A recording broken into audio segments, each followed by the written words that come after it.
Hi, and welcome to another episode of YGC Redesigning Your Relationship podcast. I am your host, Geovanna Burgess White, with my co-host, Yvette Valdenegro. Hello. Oh my God, we're so excited to be here.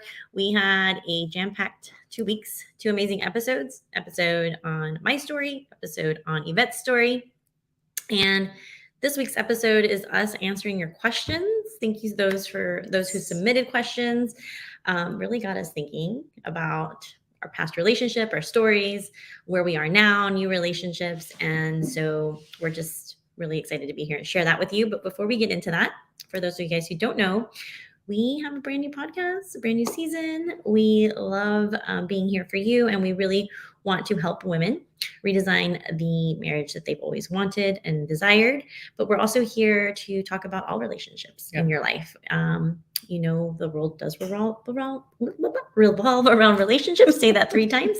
And we wanted to bring those topics here for you. So you'll be seeing more guests on our show, and we're here for you. So send us the questions. If it's relationships with your spouse, your partner, your children, maybe it's relationships with work, maybe it's a relationship with yourself. This podcast is made for you. So we want to hear everything that you need from us. You want to share anything else before we get started? No, I think that's a great segue into everything about them. So to reiterate what you just said, we're laser focused in on women, relationships in general. And we thought we would start off with really just talking about our relationships, because I think when we're vulnerable, we've gone through things, we've gone through this entire process, and now we're sharing it. And we both thought it would be a great idea. Let's just talk about our journeys, so that if anybody at any time wanted to go, I kind of want to know more about them, their past, what they've gone through, just hear their thoughts, processes, then that's what you shared about. Out of that, like you said, has come some really great questions that we want to address on this podcast, which is exactly what we want to be doing. Because listen, this is for everyone out there for the relationships. And when you directly let us know, hey, let's talk about these certain things, we're going to bring it. Yeah. So, which is also going to make you go listen to the last two. So we can recap here all you want, but you need to go listen to the last two episodes, episode 9, part 1, episode 9, part 2. That really does share the story about who we are, and then the why we're doing this, why we are coaching women in their relationships to redesign their marriages and to create a marriage that they deserve and they desire. But also just by having our relationships kind of like for everyone to know that things have changed, and we're still dealing with a 45% divorce rate. We're still dealing with people just not spending the right amount of time in their relationships and working on their relationships, as well as working on themselves. So with the questions that we had today, you do have to go back and kind of listen to the stories. And we, as coaches, do talk about the Becoming Her framework. So as you listen to our podcast, you'll hear more about that. But we teach a very solid framework around how you have to be her in that relationship in order to see growth, to see success, to see change, and for your partner to obviously want to grow alongside with you. Most couples expect the other person to either change for them or have these expectations on why don't they want to, be in this relationship with me, but really the work comes from us and comes from within.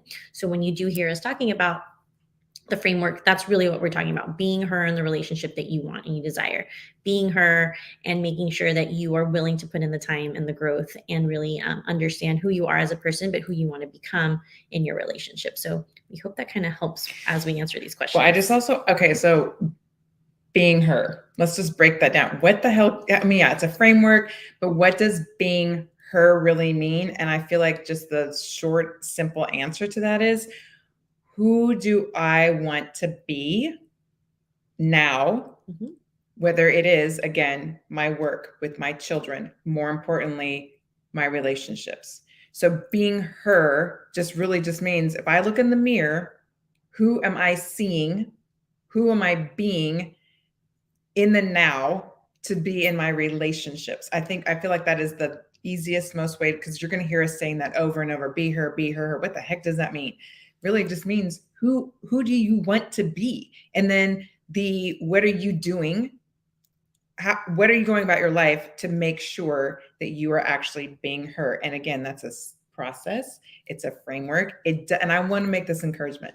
It is not just something you wake up in the morning and it's not like I wake up and pull my sheets off and go, today I'm her. No, it's a constant changing, developing, growing, molding, because actually in my head, I go, I want to be her in this way. So what do I need to do to be her? Or what do I want? All those things. But that kind of changes sometimes. It's kind of like sometimes you go, this is my favorite shirt one day, or I don't know, 6 months later, you're like, not so much, because I kind of got tired of that, or it's worn out, but I want to continue to grow in an area in my own life. So as I'm growing, I may think this is how this should be, but there might be a little tweak in it that I go, no, not really. I think as I'm learning about being her, which is being me, I may change it sometimes. So it's a constant, beautiful work, actually. Yeah. It's definitely mindset, attitude, repetition, daily routine, mentally, physically, spiritually. And so we are super blessed to be in a community with women who are working on becoming her in every relationship in her life. And so for us, these questions, kind of, again, made us go back and think about our previous relationships. And if we had the framework, if we had the tools, if we had the mindset, we had the attitude, and really the perseverance of being her in our relationship now, would our relationship have changed? Would our marriages have been different? Which I'll say that is what, when we told our stories, obviously our past, the journeys that we went on, we both, and you're going to have to go back and listen, but we both have stories about past relationships and how they've changed over the years. So like Gio said, someone had asked us, so if you were doing this framework now, would that have changed the outcome really of your first? And I'll let you answer that first. Yeah. So yeah, my first relationship with my kid's father, I mean, that was over 13 years ago. So hold on one second. Technical difficulties. Oh, sorry. Technical difficulties. Oh my God. Hold on. Okay. Sorry, I thought I pushed stop and it didn't. Yeah, my first marriage, would me being her at that time have changed, and me having that framework? Look, we had a great relationship. At the very beginning, we went into counseling, we did therapy, and unfortunately it wouldn't have worked because I got married at 21. I had my Alex at 22. I had Bailey when I was 25, and I didn't even know who I wanted to be in that time frame. I didn't know who I was. I never really had been taught to write those things down, to really start becoming the person, have those dreams, have those goals. I was just more in the, hey, I got married, now I'm having my kids, I have a great job, and doing all the things that I thought I was supposed to be doing, and doing all the things that I thought were going to make me happy. And so, and at that time, and unfortunately, I was rediscovering myself and really kind of growing into the woman that I wanted to become. And I didn't feel like it was the right thing for my spouse at the time to have to change. I didn't want, I kept on wanting to change him, but really I wanted to change myself. And as I started to grow and I started to change, he didn't like that. I didn't like the person I was becoming in that marriage. And we didn't think that that was the best thing for our children. So, when you go back and listen to that story and how it took us a whole year to really get divorced because we did all of the things correctly. We paid off our debt. We wanted to, put all of our ducks in a row before we actually got a divorce. Looking at it that now, 12 years later, we have both grown differently. We both are remarried. We're both in two wonderful, healthy relationships. We have, 2 children together. He has a stepdaughter with his wife, and we were on the paths that we needed to be. Unfortunately, that path wasn't us together forever, but we did have a great season. And then we also had a huge season of change, which I think also helped us grow and also helped us become better in our relationships going forward. And I say that now because, my husband, Chris, now, and his wife, Marisol, 2 amazing people who are accepting us for who we are, for the people who we've become, for the people that we still want to be. And we have I would say, like, our now goals we have individually, but we also have them together. And then we also have it now as a unit, as a whole family. Like we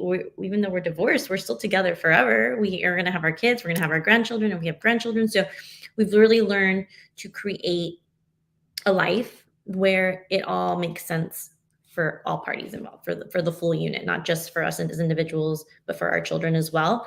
So I do think that, would it have helped? Yeah, it would have helped me tremendously with communication and understanding who I wanted to be, but would it have helped the marriage? I don't think so much, because that wasn't the person that he married.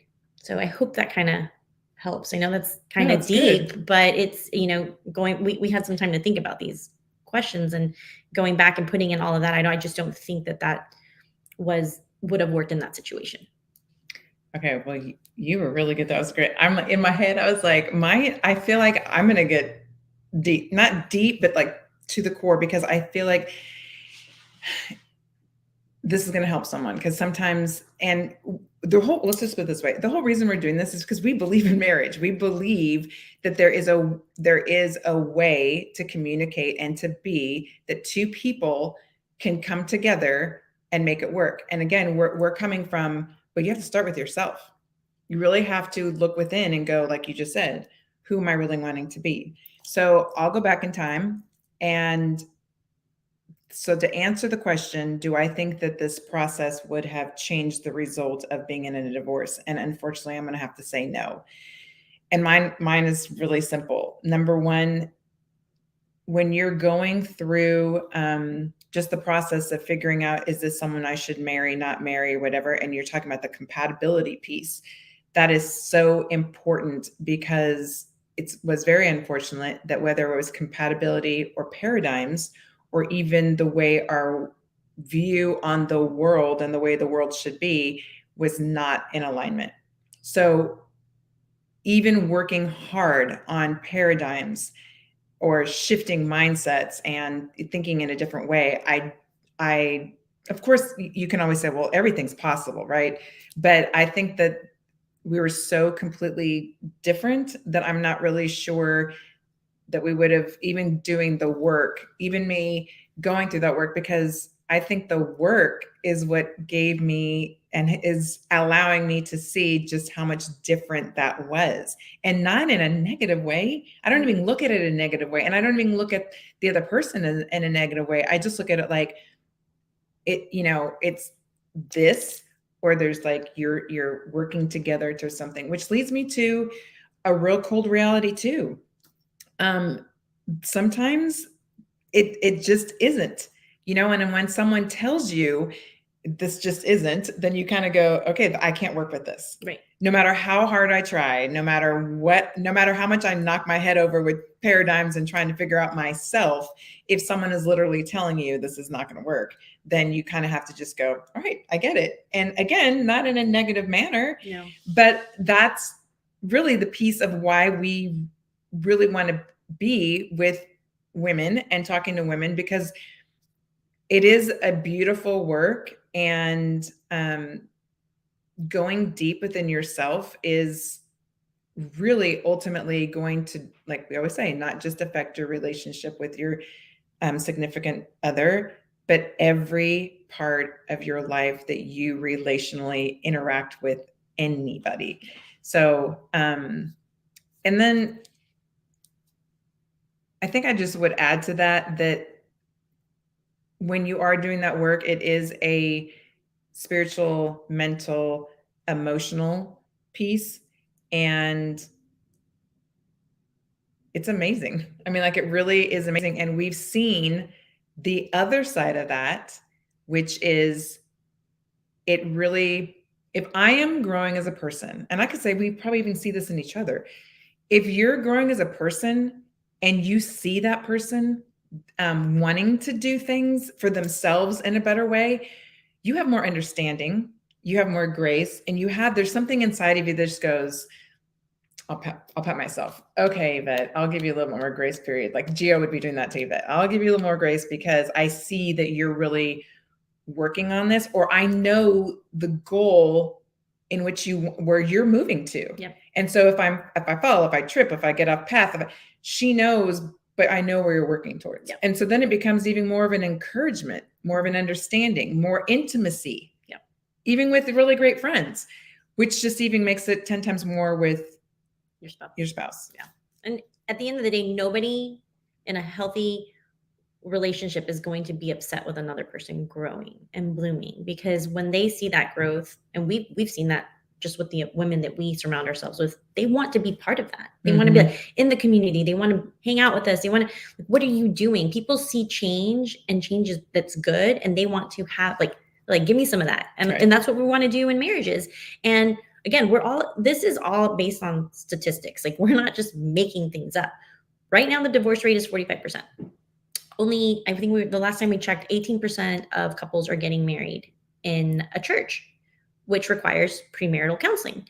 What's happening to the other 80+% who are not getting married in churches, who are not going and saying, hey, let's work on our relationship before we get married? Because, well, let's just say, like, no one says that. No one says, oh, let's do that. Instead of, getting married next year, let's spend this whole year and let's talk about communication skills. Let's talk about our Enneagrams. Let's talk about, compatibility. Let's talk about non-negotiables. Let's talk about, like, all the things that most married people talk about in 2, 3, 4 years in their marriage, and then they get divorced.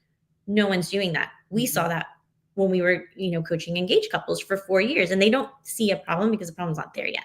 So we are literally talking to our clients now about those things, which is communication, lack of communication, not understanding how to communicate, finances, money, like huge blowouts. I think that's the top reason is finances. And then 3, sex and intimacy. So when we have this platform and we're able to talk about it, it opens up, it kind of opens it up for women to start to even have those conversations because they haven't had them. And it also helps women get more comfortable with the growth and with doing the work themselves, because you cannot put an expectation on anybody, your spouse, your children, on something that you're not even comfortable doing. That's just not the way relationships work. So, the framework that we use now with our clients, the frameworks that we use with ourselves, the framework that we're certified in does work, but you have to start with yourself. And it's going to take time. Like, we keep on saying this, like, it's not an overnight thing. It's like, oh my God, we were fighting all the time, and now we're like, oh, everything's perfect. No, it's going to take time. This is a baby step process, because it's working with yourself first, doing the growth, doing the work, it's the attitude, the mindset, the emotional, the mental, the spiritual. And then your partner is going to see that and start to do that themselves. And then at some point you come together, right? And so this is great. These are great questions, because I think the part 2 is, let's do the part 2, becoming her. Okay, this is very practical. So you do come against other people's paradigms, other people's past history, their own complex emotions. So if, let's just say we're a couple, I'm over here doing my being her and I'm working on me, then it's hard, really, because I'm working on this. And so then where does that leave you? Because your thought processes, paradigms, your own personal history, and your emotional well-being or whatever, you are you. Right. So I would say the easiest way to answer that question is if Yvette is my partner and I'm seeing her do the work. And again, it takes time, and I don't have a timeline for that. Some people 3 months, it can be 6 months, it can be a year. And I'm seeing her do the work. Part of the work is also understanding me as her partner, as her spouse. She's going to be taking the time to understand my communication style. She's going to have the conversations with me about, like, the views on relationship, the views on money, how I was brought up. She's going to have the conversation with me on, like, how can we become a better unit? How can we communicate better? What's your preferred method? She is going to do the work. It's almost like the work for us, because again, someone has to do the work. And as her partner, it's going to be a lot easier for me to be like, oh, I would love to do that. Or, you know what, this isn't going to work for me, but let's work on a plan together, versus someone just initiating a conversation and going, I need you to do this, this, and this, and I need you to do it by this time. And if it doesn't happen, then you know what, we're going to get a divorce. That's the mentality that most people have. Right. So it really is, it's a beautiful thing to see. We've seen it in our clients. and their businesses and the relationship with their children and the relationships with themselves. So not only just seeing that, like I know that in my marriage, it's happening. We're still in that growth period. We have seasons, things change.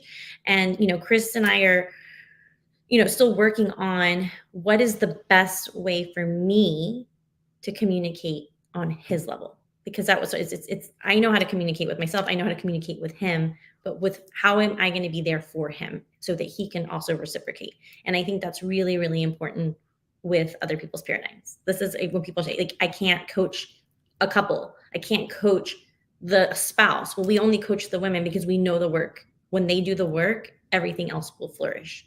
Now, there are going to be instances where the marriages don't work. And again, we're pro-marriage, but there are situations that, we're not counselors, we're not therapists, that we would say, we recommend you doing this. And there's also relationships that are abusive. There are relationships that people don't love each other in that, and you can't make someone love you. So, that's the other, 50% of America. But if we don't do the work, how are we going to know? Yeah. We're just assuming. And most couples assume whatever the other couple's thinking. Most couples start to make up the stories in their head, and becomes the spiral domino effect of like, well, that was never even the root cause to anything, to any problem in our relationship. So I kind of hope that helps. That's kind of deep. Well, think of some examples. Number one, just say communication. Someone asks a question, the other person, why you always have to?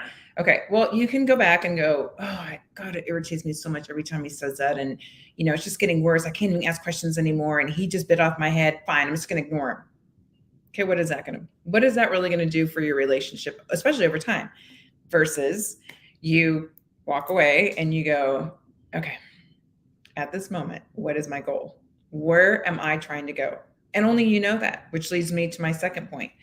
I find that probably the hardest thing to do and the easiest thing to do. The easiest thing to do is when you're having a problem,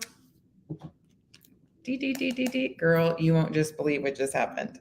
Okay, you're now getting information, confirmation, and affirmation from someone who's not even with you at the moment, doesn't even really know what happened. And of course, your friends are going to be on your side as far as like, but again, guess what happens? This is another, my phone, the person on the other end, my friends, that's another whole nother paradigm. That's a whole nother set of thinking. They have their own values. Again, what is my value? What are my thoughts? What are my goals? I got to start here and not look everywhere else. Yeah. And at the end of the day, we talked about this earlier today. Nobody wants to put in the time. This really does take time. It also takes planning on the calendar. It also takes communication with your spouse and meeting halfway. So example for that is, putting the date nights down, getting excited about it. If you got to schedule sex, it's okay. Sometimes you have to do that. Get excited about it. Put in the time to understand your partner's communication style, putting the time to know their love language. Like, there's so many pieces to the puzzle, but nobody wants to take the time. But they want the benefits. Yeah. Yeah. And so we talk about this in our private group. We talk about this with our businesses. Like, we put our businesses, our children, the schedules, everything's in the calendar. Everything's perfectly timed. We don't put the time for ourselves, and we don't put the time for the most important relationship, which in our group is our spouses. And then we wonder why things aren't working. Yeah. So if you can really schedule the time, really understand, have the conversations with your partner, start to learn, be patient, because it's a process. These things will fall into place. And then, the last question, which I'm like, yes, of course. Yeah. I don't understand why people don't have it, but they don't. Do we have what we call now goals with our partner? Like a goal for myself? That are lofty. Yes. That are like, yes, this is where we want to go. Yes. And also future goals. Like, I don't think that any couple shouldn't be planning their yearly goals, but like 5-year plan, the 10-year plan, like if anything, after the last 2 years, like that should definitely be a vision, a goal, something that as a unit, as a family, work together. Even if you have children, like they should be part of the plan, but also your now goal for yourself, your now goal for your relationship.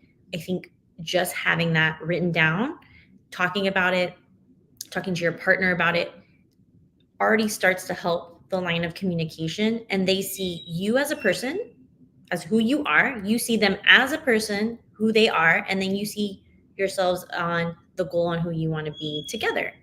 And that, I think, well, we know no one does that.